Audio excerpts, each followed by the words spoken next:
All right, everyone. It is Tuesday, April 5th. And first off, a little bit of housekeeping. We are like a smidgen away from 10,000 people, which is really, really exciting. So please invite your friends as long as they're a qualified professional. We're really excited to have them as part of the group and thrilled to say that we're almost at that 10,000 person mark. I'm going to remind everyone, if you don't mind, please, to mute your microphones. It's the only way that this is going to work, as it is every single time. And last, I'm going to remind everyone what I remind everyone every time, which is that while our forum is private, these videos are public. They're put out on a variety of forums. They're going to be put out on Avi's forum, on my forum, and some others that are publicly available. So please be advised, anything you say is publicly recorded and for public consumption today. It is my pleasure today. I guess I'm going to start with the old axiom that the only thing that's certain in life is death and taxes. That's only partially true. It's also true that you'll find realtors who tell you that real estate only goes up. So I guess there's three certainties in life. We'll see how that's tested, by the way, in the coming days as rising interest rates start to affect things. But regardless, those three things are true. And Avi is here to talk to us about one of them, death. Avi has been a member of our forum for a long time. He's been a valuable contributor. In addition, Avi is part of Legal Review, and you may recognize him if you're using the service. He goes through on many of our reviews all the time.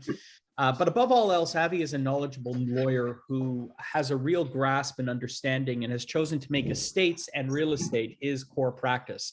And as a result, he's constantly dealing with the intersection between the two.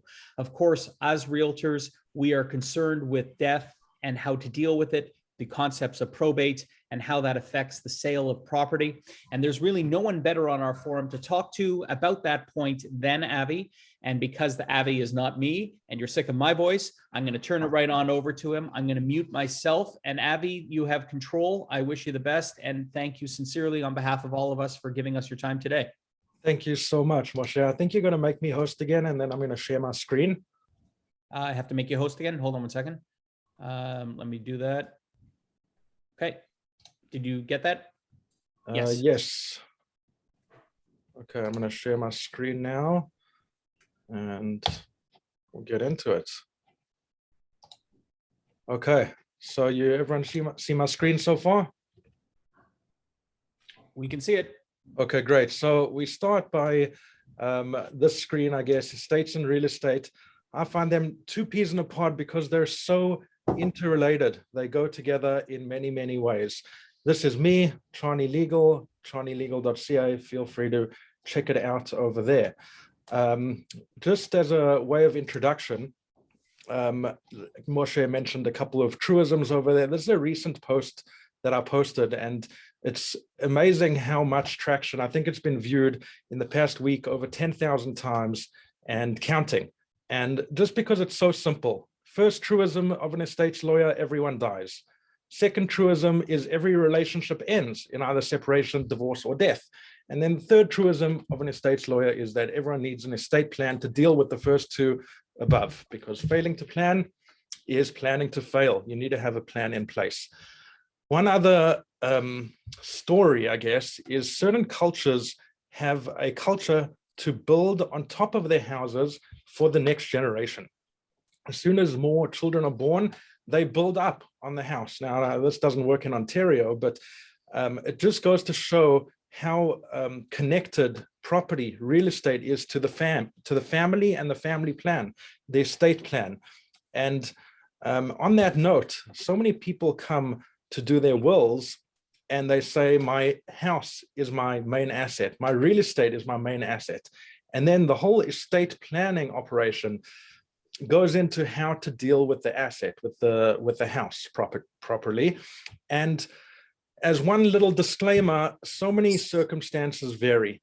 Every situation is different, families vary, assets vary. So it's very important that the estate plan is tailored to individual circumstances. Having said that, with that disclaimer in mind, I'm going to talk generally about estates and real estate, and it's recommended to speak to a professional about your specific circumstance. The first thing when you're dealing with property, real estate, As one owner, it's quite simple. You can be the registered owner. It could be more complicated from that, but we'll leave it at that. When there's two or more people holding title to property, usually in spouses come this way, but it doesn't have to be spouse, could be anyone. They have to determine how they want to hold title, ownership to the property. The simplest ways are joint tenants and tenants in common. And the difference between the two, I mean, people are very flippant, joint tenants, tenants in common, but the implications of holding property one way versus the other could have massive implications on the estate and the family. And we'll go through that a little bit to see the impact of holding property certain ways. There's a lot to cover. Let's see how we go over here. So joint tenants, two people hold property over here and one dies. What happens? Simply put, the ownership goes automatically to the remaining owner. With joint tenants, you have a right of survivorship. That's one of the key elements, the right of survivorship. And like I said, it automatically goes to the remaining joint tenant. Now, this is important because people are concerned about their will, obviously, their estate plan, and you think you can write whatever you want in your will. Now, there's a lot of leeway when it comes to a will, but certain things like registered assets, jointly held assets, like your property held jointly, is automatic. The key over there is that automatically goes to the survivor, even regardless of what the will says. And that's an important piece of estate planning. When property is so valuable in Toronto, it's important to know that joint tenants can automatically pass property directly to the other owner. And we're going to go into a bit of this joint tenancy over here because it's such a key aspect of estate planning. What happens with your property? So for joint tenants, there's a few basic requirements. These are legal requirements. There must be a unity of interest, title, property, possession, and time. All those unities technically need to exist. Otherwise, the joint tenancy is deemed to be a tenancy in common. We'll get into the definition of what a tenancy in common is, tenants in common. But just to know over here that there's requirements for the joint tenancy to be in effect. And as we'll see in the next few slides, joint tenancy can quite easily be severed, broken, and then it transfers to tenants in common. And we're going to see there's some crucial differences between the two. So joint assets, pros and cons, it's very simple. Okay, it's immediate. On death, it automatically goes to the surviving joint tenant. You avoid probate tax by doing that, and there's some protection for the creditors. But because there's such an easy transfer of property from one joint tenant to the next, like I said, there's a lot of consequences that could go along with that. There's tax, there's family law issues that could be involved, and there could be unintended consequences that people hold joint tenancy with somebody else for some reason, and then they have their family on the other hand, and their family ends up losing out on the property. So it's, again, very careful to determine the intentions of the parties when holding property. Now, there's a lot of case law I'll get to over here. If you add someone as a joint tenant, especially with a child, an adult child, there's presumptions that it's not an automatic gift to the child. There's a presumption of a resulting trust that that child holds the property in trust for the estate of the deceased, so that it remains in the estate regardless. Now, we'll get to a bit more of that, but the point of these slides is to show that joint tenancy could technically be severed. Now, while people want to hold it in joint tenancy, it could be automatically transferred to tenants in common. A couple of other distinctions which we need to make is that there's a legal owner of the property, and this is the person that is actually the legal owner on title. They appear on the parcel register as the owner of the property. And then there's the beneficial owner, which is not necessarily the same person listed on title, or it could be, but they own the property, or they own more of the property. And what connects the two, legal owner and beneficial owner, is a trust declaration. And now the trust declaration simply says that the legal owner who is on title owns the property for the beneficial owner. And there's different reasons for doing that. Like we've seen, this joint tenancy can transfer so easily from one person to the next. Sometimes you want to add a joint tenant so that when the owner dies, it goes automatically to this next person, but you don't necessarily want to give them the full property. So they're holding it in trust to avoid probate, and it's governed by this trust declaration.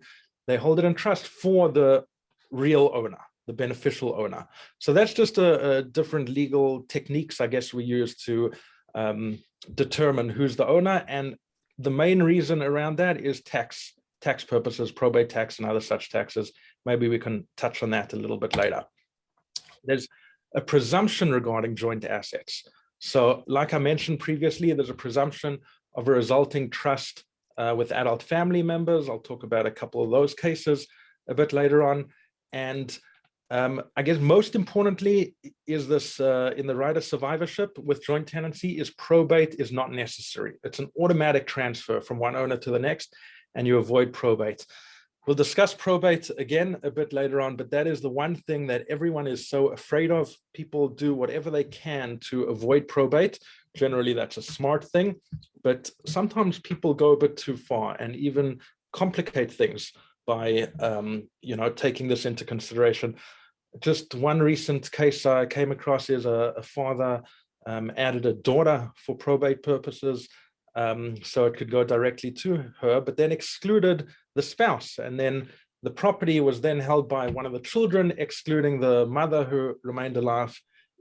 And the point of saying that is it could get messy and complicated if proper planning is not carried out. There could be a probate tax. You can avoid probate tax this way. And there's the right way to do it by documenting intentions, making it a trust, and then indeed, property can transfer quite easily from one joint tenant to the next and avoid probate tax, but it needs to be done right to avoid a mess in the estate. Okay, changing joint ownership to tenants in common. How is it done? Okay, on the right-hand side over there, it could be severed by deed by a real estate lawyer. They can make that severance by agreement. The parties could agree. And then the last point, severance by mutual course of conduct, is where it really could get complicated, because the parties could treat the property like a tenant in common, in which case, even though they're listed as joint tenants, they could infer that in fact it's tenants in common. Just about options, a will, like I mentioned before, doesn't change joint tenants to tenants in common. You have to actually change the ownership of the property, and it's done by severing the joint tenancy, moving it over to tenants in common. Changing ownership, again, joint ownership to tenants in common. These are a few, call them presumptions or automatic, is that if two joint tenants die at the same time, simultaneously, they are deemed to hold the property in tenants in common. So even if there's proper estate planning done and everyone intended to hold the property as joint tenants, simultaneous death, it converts to tenants in common. If a matrimonial home is owned with a third party, same thing, the joint tenancy shall deem to have been severed immediately before the death, and then the tenancy in common kicks into play. So I'm mentioning these few examples over here to show that joint tenancy could be changed quite easily from joint tenancy to tenants in common. This is one case I thought I'd mention, that the property was held jointly, and the court had to decide whether the joint tenancy was severed by the intentions of the parties and the actions of the parties. And without going into too many details of the case, the court decided that, in fact, the parties had intended a tenancy in common to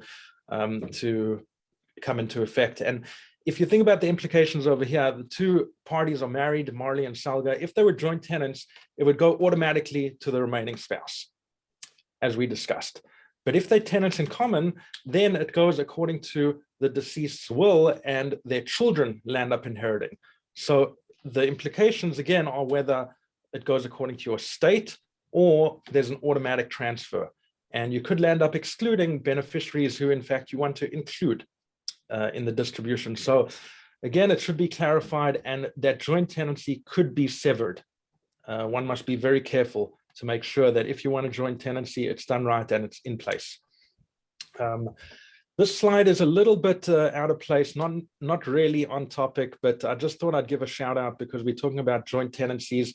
And beginning of this year, there was an amendment to the Planning Act. And they, again, a bit off topic, but if A and B owned property as joint tenants, and then this next door parcel is only owned by A, if B dies, previously that joint tenancy, the land would merge.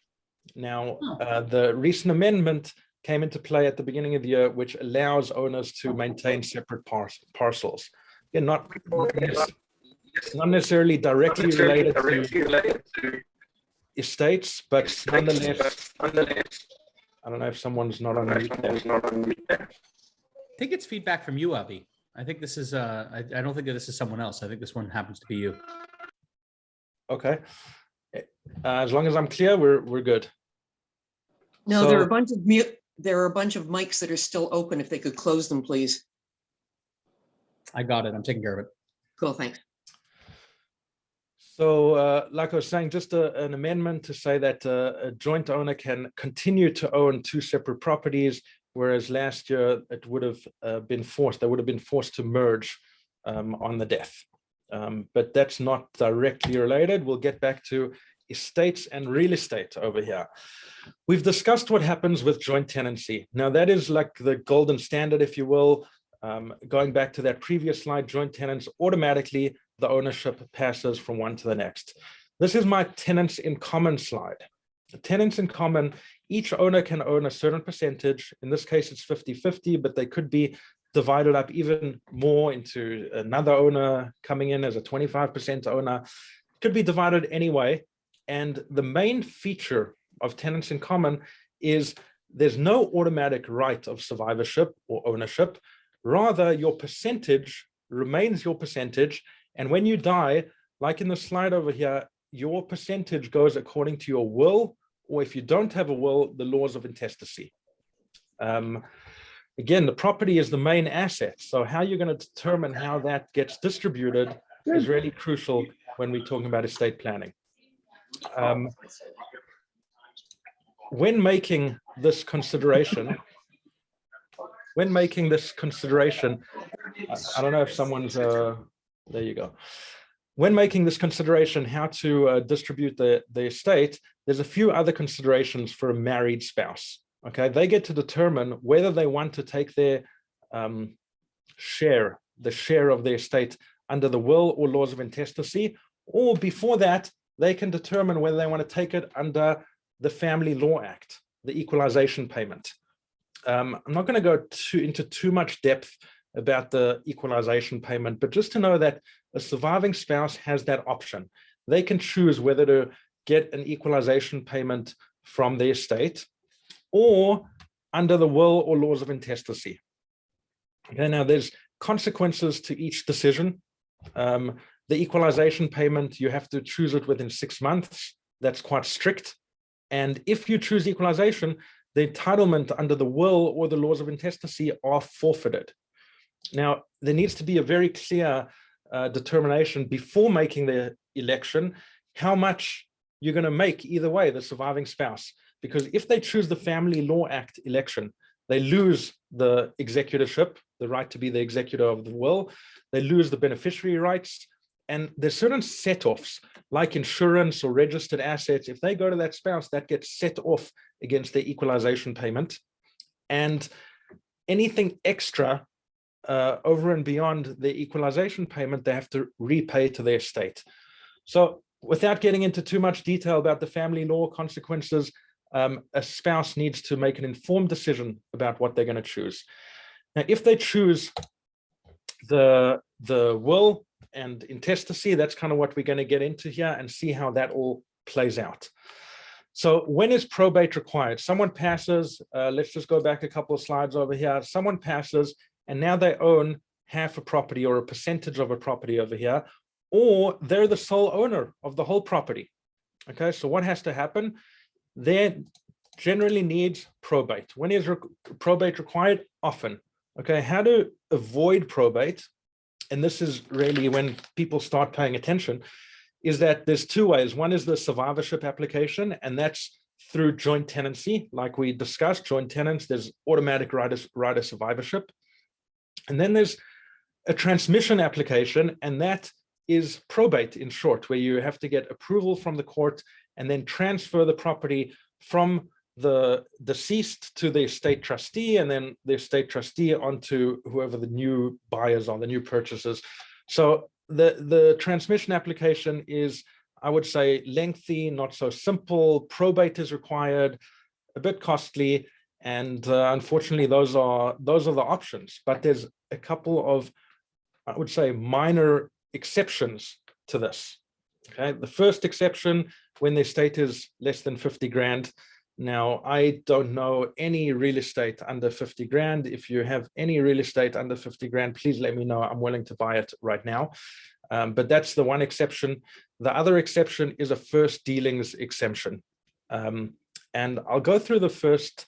The reason for that is historically, they used to register wills on title, and people could view a will on title, and then you see how the property is going to be distributed. Now, they stopped registering wills on title, and as a certain compensation for that, they allowed the first dealings exemption to carry out. Now, people get excited about the first dealings exemption because, in fact, it is a valid exemption to probate. But let's just go over here, the first dealings exemption. What exactly is required? So, in short, the deceased had to be the sole and only owner for the past like 30 years. So they had to have obtained title ownership when the property was still in the registry system.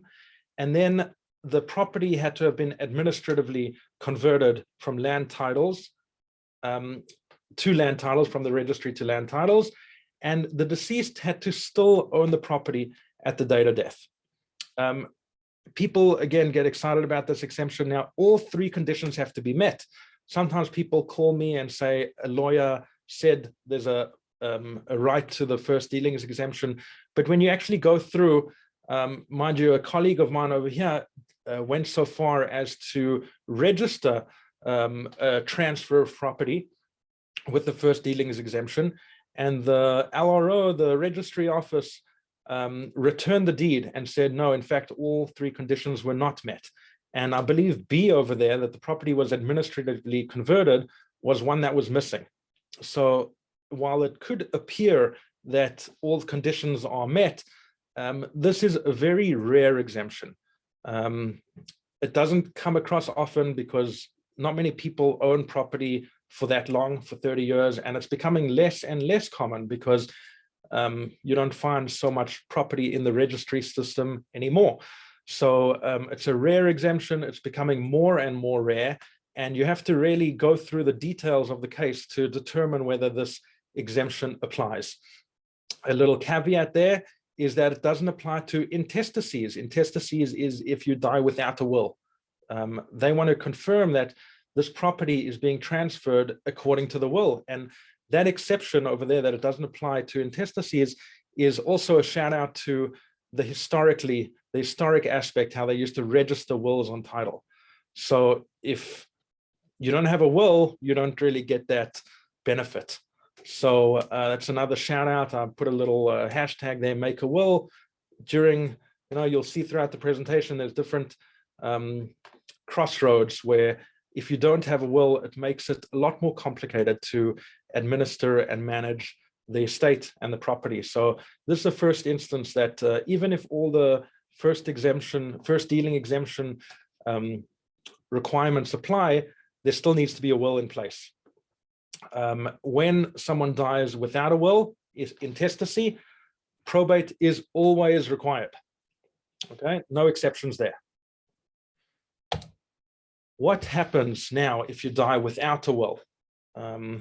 Okay, there's part 2 of the Succession Law Reform Act. It goes through what happens. One of my favorite words in the English language, consanguinity, is the family relations. How are you and your family related? And each law in different jurisdictions varies a little bit about who gets what and what percentages. But in Ontario, this is the table of consanguinity, who receives if you die without having a will. Okay, so first it goes to the spouse if you only have a spouse. If you have spouse and children, it's split. First third goes to the spouse, the balance goes to the children, with the spouse getting a 350,000 preferential share right off the top. Now that was increased this year again from 250,000 to 350,000 to more accurately reflect living standards, income. I mean, 250,000 to a spouse wasn't considered that much, so it was bumped up a little bit. If there's no spouse or children, it goes to parents, siblings, nieces and nephews, uncles, aunts, next of kin, and then the government, which no one wants that to happen. That's something to be avoided at all cost. And now again, this is intestacy if you don't have a will. If you do have a will, you simply determine who you want your estate to be distributed to, and you don't leave it to your spouse. By having a will, you can do more creative things, give it to others, give it to charities, you know, mix up the distribution a little bit. It's not just set in stone in the law. Now, the law is there to protect people who don't have a will, but nonetheless, a will allows people to determine themselves, to decide themselves, and not leave it to the law. But it's good to know what happens if you die without having a will. Consider this, based on what we just discussed with intestacy, with not having a will. Look at these considerations. What if you're separated and not yet divorced? Now, there's a big amendment there, which we'll discuss shortly, that in the past, if you were separated, your spouse is still your spouse, and they have a legal entitlement to your estate. So in the past, there were people separated for a long time, and they passed, and then everything was left to their spouse if they didn't have a will. Obviously, that's not necessarily what separated people want, for their estate to go to their spouse. So that was changed this year, and we'll get there in a second. Other considerations. What if you're estranged from a child or a parent or a sibling? Do you want your estate to go to them? If you don't have a will, it's going to go to your child, parent, sibling, whether you like it or not. What if one of your relatives is well off and the other one needs more help? A will allows you to make those adjustments based on the personal circumstance. Okay, who's going to administer your estate? If you don't have a will, that's left to the unknown. Who's going to be the trustee or the guardian of your minor children? Who's going to take care of things? You don't want to leave that hanging. What about minors? If you don't have a will, they receive everything at age 18. A will allows you to give a bit more staged distributions, put some conditions on the giving, be more creative about it, again, to fit the personal circumstance. And if one of the beneficiaries are receiving government support, ODSP, a will allows you to preserve those benefits and not destroy them. That's just in short a Henson trust. It puts that inheritance in trust for the beneficiary and thus preserving their government benefits. If they don't have that Henson trust, they receive all the inheritance outright, and government benefits say you're not allowed to receive so much money, so those government benefits then cease. Finally, if you own a corporation, a lot of realtors over here have a professional real estate corporation. A secondary will allows you to prevent or avoid probate tax, which is currently at 1.5%. And a simple secondary will, you put the corporation in there and you can avoid probate tax that way. So without having a will, you're kind of at the whim of the law and the government and other people. By having a will, you can really tailor your circumstance to whatever you want, and there's a lot of tax saving opportunities there as well. Here we get to some interesting estate law updates. This is, I think, long time coming and very welcomed in the estates community. Estates law is something that changes very, very slowly. A lot of the laws that we have are, hundreds of years old that still apply today. So these updates were, again, the first bit of updates in a long, long time. As number one, I would say the most important one, number 1 and 2, Marriage no longer revokes your will. Previously, if you got married, all the previous estate planning that you did was revoked, annulled, and you had to go and make a new will. Number two, quite crucial as well, separated spouse no longer have a right to their former spouse's family property, estate. Like that example I gave, people are separated for a long time, and then if they were to die, their separated spouse would receive their estate. Here, since January 1st, that is no longer the case. And I think that is a very, very important change. And those two changes, number 1 and 2 there, were made to reflect society's reality. Society got married, divorced, separated, all these things, and the estate couldn't keep up. And then there were unintended consequences. So those changes to marriage and separation, I think, address those issues or commonalities in society and protect people at the end of the day.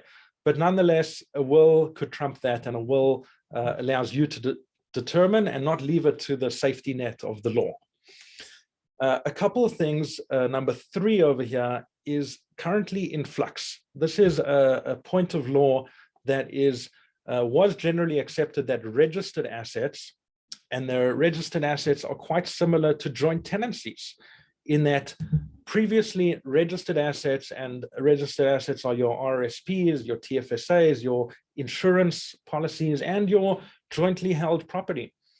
Until recently, that was automatically transferred to the remaining joint tenant. And if it was to an adult child, like I said, the settled law was that it was held in trust, a resulting trust for the estate of the parents. A couple of things. The Kalumsky decision extended that presumption of a resulting trust to registered assets, to a RIF, registered income fund. And that is, again, not what people had in mind. Usually registered assets go directly to the beneficiary. This case questioned that. There was a subsequent case, Mac Estate, where they declined to follow the Kalumsky decision and chose not to insert the presumption of a resulting trust, so that the beneficiary on the RIF, in fact, receives it. It goes directly to the beneficiary. So I titled it over here, a deadlock at the Superior Court. Right now, there's 2 conflicting decisions. Unfortunately, neither decision was appealed, so there's a bit of gray area there. And the whole point there is that you need to confirm your beneficiary designations. When we do estate planning over here, the one thing that always catches people off guard is when we get to confirming beneficiary designations. And you ask simple questions like, who's the beneficiary of your RSP, of your TFSA? And people always have to confirm that, they're not sure. But those decisions, those determinations, who the beneficiary is, are crucial in your estate plan. Without having taking those into consideration, your estate plan could be lopsided. So having those as part of the picture, the registered plans, the registered assets, are important. And then how to determine how to distribute those to the next generation. Again, you don't want to leave it to the law over here because it's in flux, it's unknown. It's something that people have to confirm as part of their estate planning. Another update over here, wills cannot yet be signed electronically, but they can be signed by counterpart. So in British Columbia, they can be signed digitally, which is quite a development, but not yet in Ontario. Ontario, you still need wet ink signatures on the documents. It's one of those, I think the only thing that still requires wet ink signatures. Real estate transactions, as some of the lawyers here know, are all digital. We can sign electronically, the whole process beginning to end. Wills still need that wet signature. Signing by counterpart, I find more burdensome than helpful. What that is 2 different identical copies of the will are signed, and then one by the witness, myself here, and then the testator, whoever's signing the will, and then the will is only valid when those 2 copies are put together. Again, it's rare that we use that, but at least it's an option if need be. Okay, number 6, I've heard a bit of, I guess, debate around this, but this is relevant for definitely the participants in this group, is that the court no longer rushes probate for real estate closings. It used to be that when you apply for probate at the courts, you put the signed agreement of purchase and sale right on the top there to let them know we have a closing date coming up. And that would typically rush the process, the probate process. As of this year, I haven't seen this in action. I haven't seen this proven yet from the court, so to speak, but they have said that they're not going to rush the issuance of a certificate of appointment of estate trustee of probate just because a real estate transaction is on the table. So realtors and everyone dealing with an estate property should keep that in mind. And I mean, I think there could be a whole course on this about how to prepare an agreement of purchase and sale for an estate, and how to deal with the probate for an estate, and then the sale of a property on behalf of the estate. There's a lot that goes into that. And if people are coming to me for probate, I warn them that it could take up to a year. There's no reason to rush the agreement of purchase and sale to have closing any sooner than that. Now, if probate comes sooner, great, we can make an amendment to close sooner, but there always needs to be a mechanism in there, a clause in the agreement that gives some leeway to the court, and to say we can only close once we receive the certificate. That's really what grants the executor powers to act. Number 7 is another big change, is that this, on application, the Superior Court can, what it means from strict to substantial compliance is validate a will. Now, if a will was not legally valid, one example I saw recently is the signatures were on the back of the will and not where they were supposed to be. The court can look at that and determine that, you know, it's good enough, substantial compliance. We're going to stamp the will as kosher, and you know, we can use the will. Beforehand, a minor error in drafting or execution would have made the will invalid. And again, people have testamentary wishes, and if the will is invalid, then they get stuck with the laws of intestacy, as we saw above, and that is not necessarily what people want. So this allows the court, again, to go in and say, even though the will isn't completely accurate or valid according to the law, we're going to give it a stamp of approval and allow it to be the last will and testament. So these are big changes. Estates Law 2022, as you can see, we've done a lot with wills, marriage, separation. We're not quite there yet with the digital signings, but I think we're getting there. And then these other last points, I think, smooth things out, and, you know, make it at least a more known process when it comes to the administration of an estate. Okay, making a will now. What assets are covered by your will? We'll start with the excluded assets. Excluded assets, like we said, are joint assets, jointly held assets. Going back to our very first few slides over there is joint tenants. Joint tenants are true jointly held assets. They go outside of the will, and that ownership of the property goes automatically from one owner to the other. Foreign assets, if there's another will, you know, talk about real estate and estates. These days, people have property in other jurisdictions, a Florida home, for example. It's always recommended that they get a foreign will to cover those assets, and be careful that their foreign will and their local will don't cancel each other out. So the lawyers need to be informed and about each other's wills so that they work together.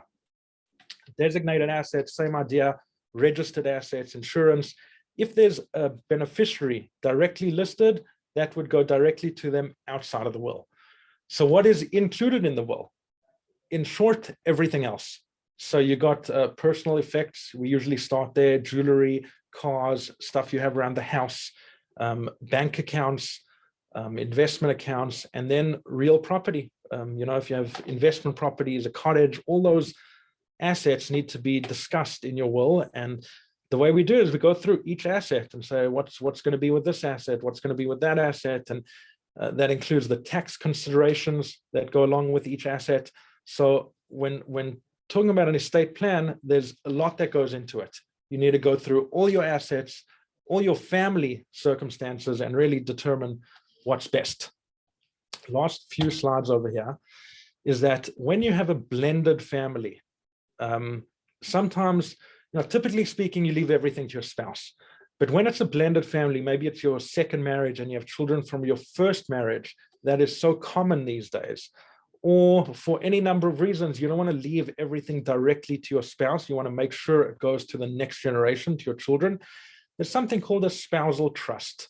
Spousal trust is when the spouse dies, the balance goes to the children. I'll try to make it as clear as possible in my drawing. But until the spouse dies, the beneficiaries do not have access to it. Rather, it's governed by the trustees on top, which are managing the trust. Okay, if you see, the income goes to the spouse, but the principal, you make certain rules about when the spouse can withdraw principal. Now, these are not simple. They're common, a spousal trust, but I wouldn't say it's so simple to set it up, because you have to make determinations. You have to consider who's going to pay for the property, the repairs, the insurance, the mortgage, the property taxes, the utilities. Is that going to come out of your estate? Do you want your spouse to pay for it? All these considerations are important when setting up a spousal trust. You can make it simple and just gift everything now to a child, but again, this spousal trust is a powerful tool that we use to allow the spouse to benefit from the property. And if you look at this principal capital property, that could be a cottage, that could be some other investment property, the Florida home. It could be your principal residence, but it doesn't have to be your principal residence. Again, circumstances vary, and you have to go through, what do you want out of your plan, your future, your children, your family. As you could imagine, each circumstance will require a different trust based on what the person wants to do.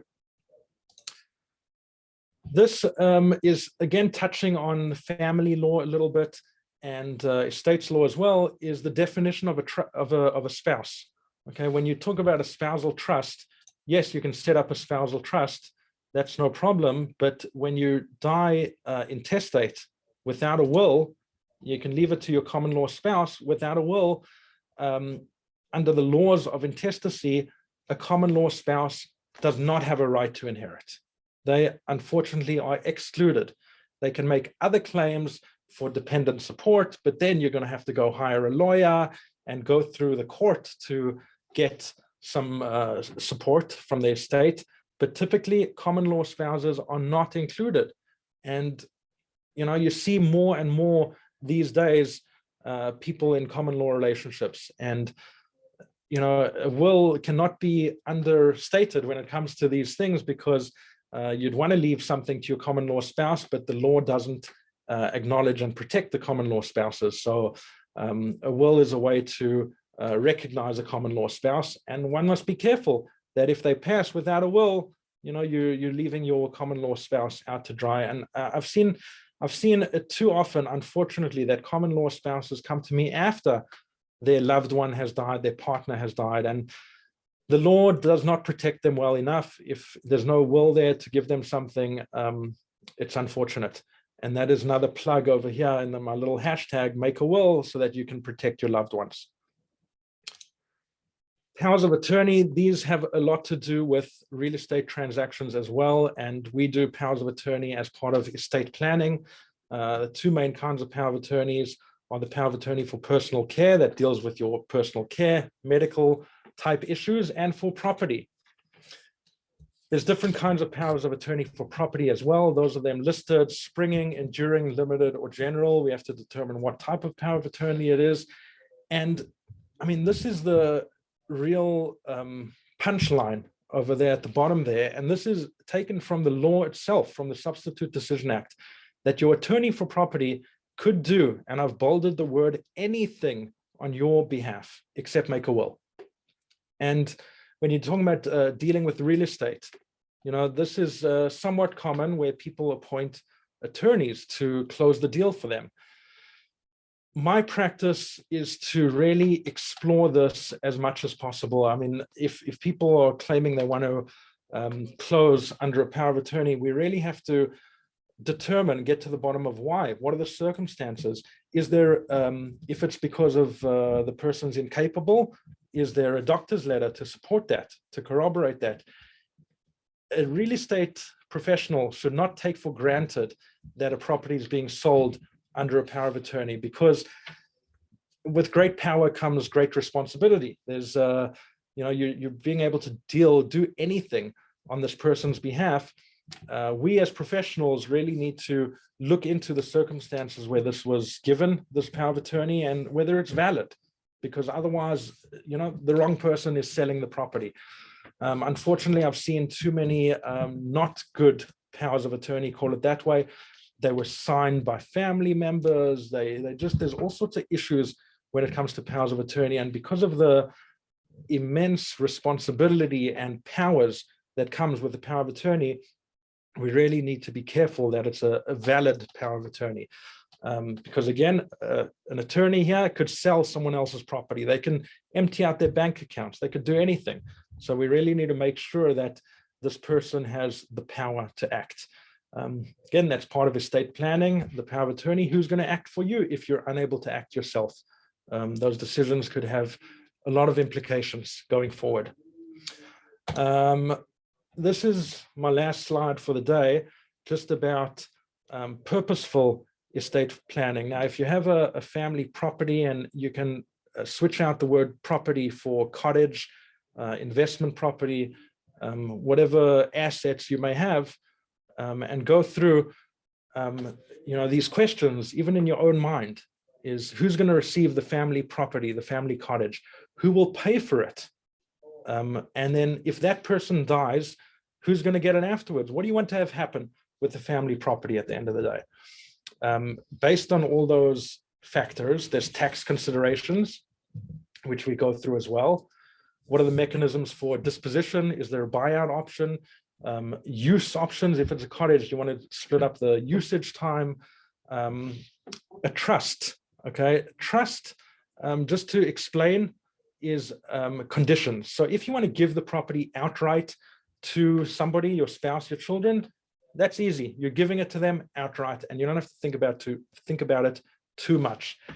If you want to start putting conditions there and say, I want to give it to my spouse, but then I want it to go to my children. I want to give it to whoever, but I also want someone else to have use of it. Any but in a distribution then means you're creating a trust. Okay, either it's an absolute gift or you're making a trust. So you go through the assets and you're determined you want to give it outright. That's most simple, or you want to create a trust with some conditions over there. And then finally, my last point is everything needs to be coordinated. So the more assets and the more, I would say, family members, the more complicated it is. Everything needs to work together, in that if you have properties in multiple jurisdictions, if you have corporations, if you have a blended family, a whole holistic and a purposeful estate plan takes all those into consideration and helps you work through what's going to be with your property, with your assets, with your registered assets, whatever it is, and goes through how every asset is going to be dealt with. Thank you. I'm your estates and real estate lawyer. One line that I like is man plans and God laughs, is that we do what we can for our estate plan, and we have to plan, but ultimately you never really know what's going to be at the end of the day. Some things are out of our hands, but that doesn't negate the need to plan and at least try our best to preserve our estate and plan for the next generation. So thank you very much. If you have any questions or concerns, please feel free to reach out anytime.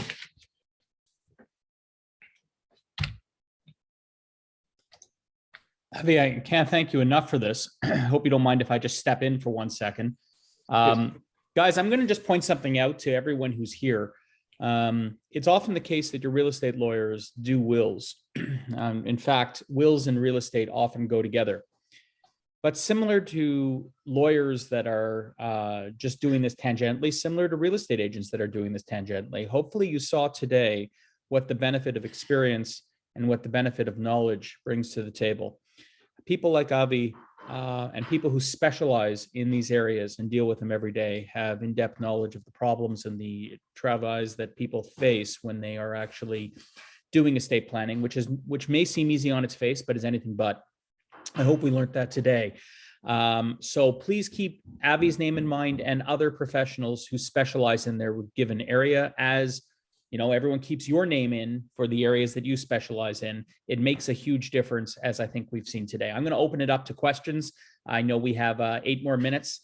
So please, anyone who has any questions, Avi is here for that time. And Avi, on behalf of all of us, thank you sincerely. I learned a lot, and I'm sure everyone else did as well. Thank you very much. Ramit actually wrote a question in the chat. Do you mind if I read it to you, Avi, so you can go? Sure. Ramit wrote for the says for the POA, what if there's a global capacity done by assessor? What if there is a global capacity done by assessor? Will that be acceptable for a person's capacity to manage property? So I think what he's asking about is capacity assessments. Yeah, a capacity assessment generally is acceptable. I mean, whether it's a global, that means the assessor is in another jurisdiction, I assume. If it's a valid assessment, I guess I would accept it. I'm not going to question it too much, but as long as it's valid and the assessor is legitimate, I don't see why it shouldn't be accepted. I've never seen a requirement that the capacity assessor be based out of Ontario. But if the person is based out of Ontario, generally they meet in person or one way or another and do the capacity assessment. I think if it's a valid assessment, it should be fine. Great. Does anyone else have any questions for Avi? No, but I do think that we do need another session on that topic that Avi brought up. Sorry, it just left my brain. I looked at something else. Probate.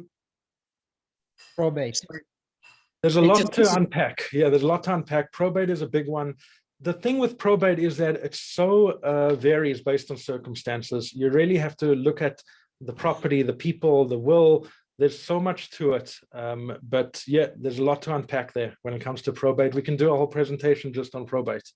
Sorry, now I remember it is listing a property and the steps going through listing and what they should do. Yes, so listing, you list as it's a sale by the estate of. It could be the individual, Avi Charney, trustee for the estate of, whoever it is. And then I have a clause that I use for estate sales, and it pretty much says that we're only going to go through with the sale once we receive a certificate of appointment.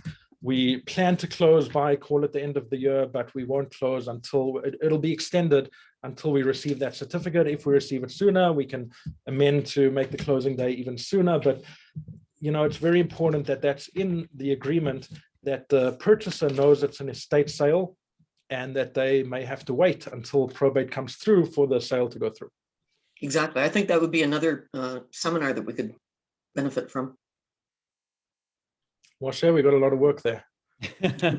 Very good. Brenda, I'm going to take the liberty of answering your last question in the guise that people think that I'm half as intelligent as Avi, and I actually understand the answers too. You asked, is it difficult or possible to change a property from tenant in common to joint tenancy? You should know that anyone is allowed to change from joint tenancy to tenancy in common.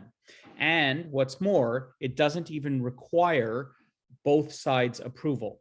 There is a way that any lawyer can go ahead and, with one person's instructions, even if the other person is unaware, change the joint tenancy to a tenancy in common. Having said that, a tenancy in common cannot be changed to a joint tenancy without both parties approving it.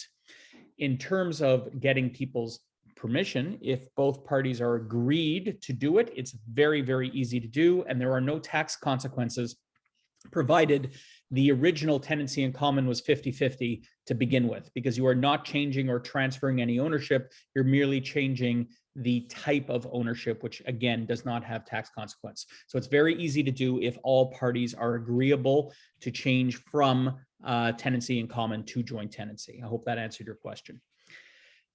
Okay, well, guys, I think Avi, I can't thank you enough. It's always a pleasure listening to you and learning from you. There's a lot to learn. It's clear that there's a reason you're an expert in this area. Guys, thank you for attending. We're going to start doing these things a bit more regularly. We have our next one coming up in about 3 weeks' time. I'm not yet allowed to announce it, but we will be announcing it probably end of this week. Let's keep going. This will be posted on our website very shortly. Again, Avi, sincere thank you, and thank you to all who attended. Thank you, everyone. Take care.